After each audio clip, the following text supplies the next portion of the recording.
With the new 1.21 version of Minecraft came the introduction of trial chambers. In short, the trial chambers contain a new form of spawner, which, when having line of sight with the player, will begin to release mobs that the player will fight. The spawners look the same, but the mobs vary.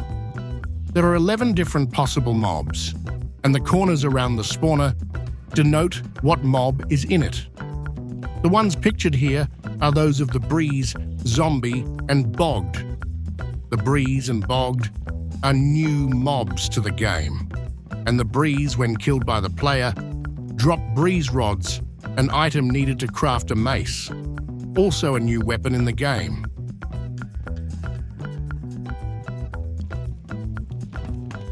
Building the farm means clearing out the blocks around the spawners and building a cage around each one. Ideally, you want to do this to all spawners, within an area where the chunks remain loaded.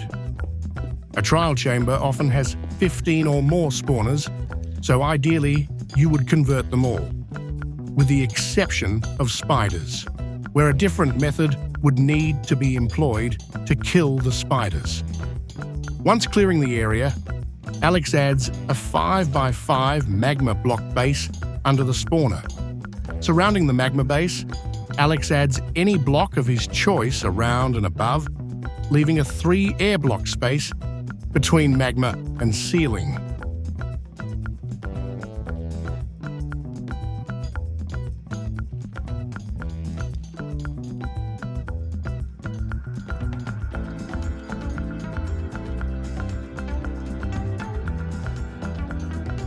One challenge with the spawner cube is that some mobs will only spawn on the spawner itself and nowhere else.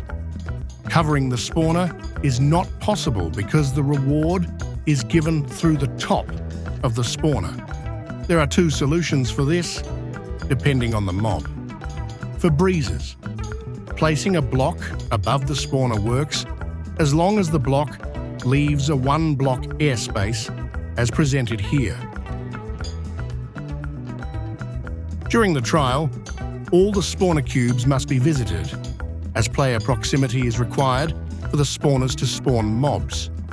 Therefore, a minecart and rail solution is used to travel next to all the spawner cages during the entire period the bad omen effect is in place, which is 1 hour and 40 minutes long. For some mobs, the spawner can spawn beyond the range of the cube, so Alex adds trapdoors around the first airspace layer so that the space is no longer available to the spawner to spawn the mob.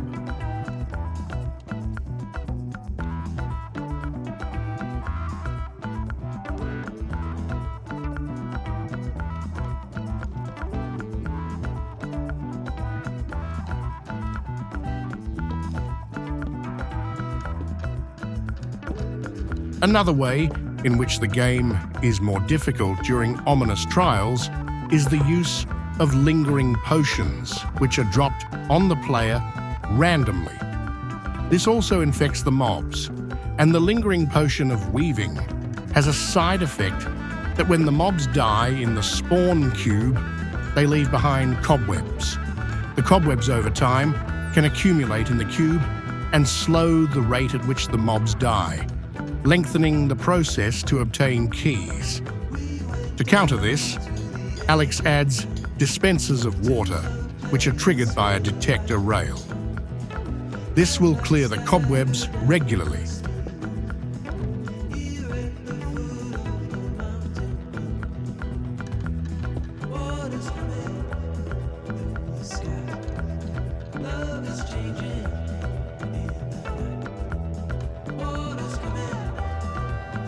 When a player kills the mobs from a trial spawner, they would receive a key 1/3 of the time. When having consumed a potion of bad omen, the reward would be an ominous trial key instead of the usual vault key. The ominous keys, when used at an ominous vault, have good rewards, but many of the high-value rewards are granted about 5% of the time. On average, you will need 73 ominous trial keys to get the rewards that you need to obtain a mace, and the windburst enchantment that goes with it. The standard deviation is high, so players will often need more than 100 keys.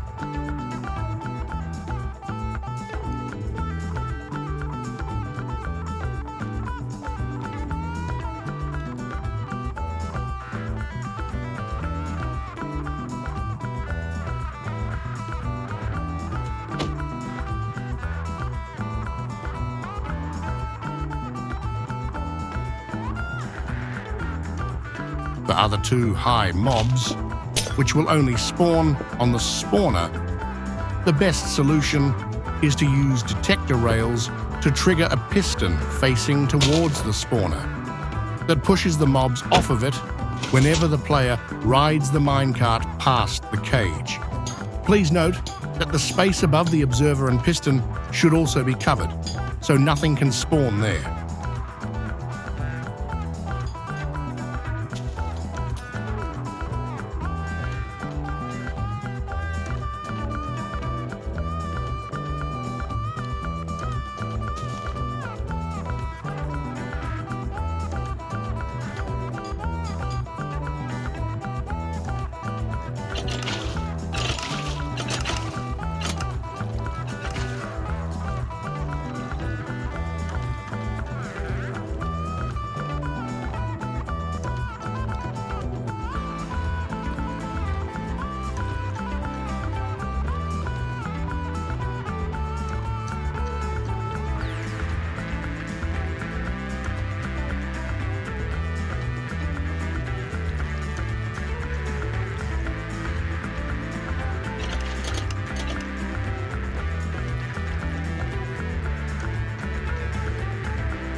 Once all the spawner cages are completed and the cages are all connected with a looping minecart, Alex establishes a starting point for the minecart. This will also be the disembarkation point.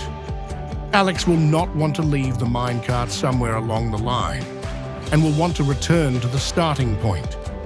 He establishes a Y junction and adds a switch. This is done by adding a T flip-flop circuit facing into the block under the switching rail. The T flip-flop will convert a single redstone pulse into a permanent on or off position. To trigger the T flip-flop, Alex will use a target block. When he is in the minecart, he can use a bow and arrow to shoot at the target block. When he successfully hits the target block, it will trigger a single redstone pulse, enough to trigger the T flip-flop. Please note that a single block or item is required to be placed in the hopper of the T flip-flop, or it will not function.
Alex tests if he can, in fact, hit the target block while sitting in the minecart. It proves trickier than expected, but eventually he is successful.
Finally, a collection method is required to collect the ominous trial key, which shoots out above the spawner.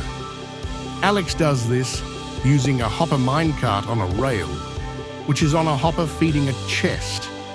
A hopper minecart on a rail will be able to pull an item through one whole block, in this case, a spawner.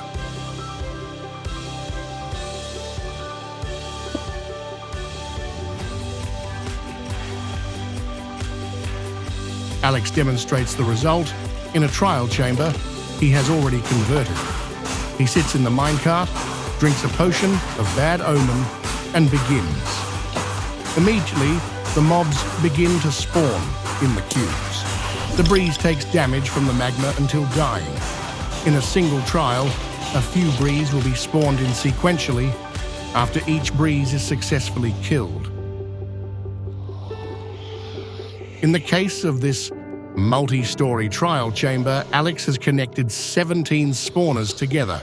They will all be triggered once Alex does a full loop with the minecart and will continually return to ensure that the spawners keep spawning in more mobs until the trial is complete. Here, some strays infected with weaving have died and have left cobwebs behind. When Alex passes, the cobwebs are washed away, and the piston pushes the stray standing on the spawner onto the magma. Once done, Alex heads back to the start. A 100-minute session will yield him about 15 to 20 trial keys. Thanks for watching. Please like and subscribe if you enjoyed the video.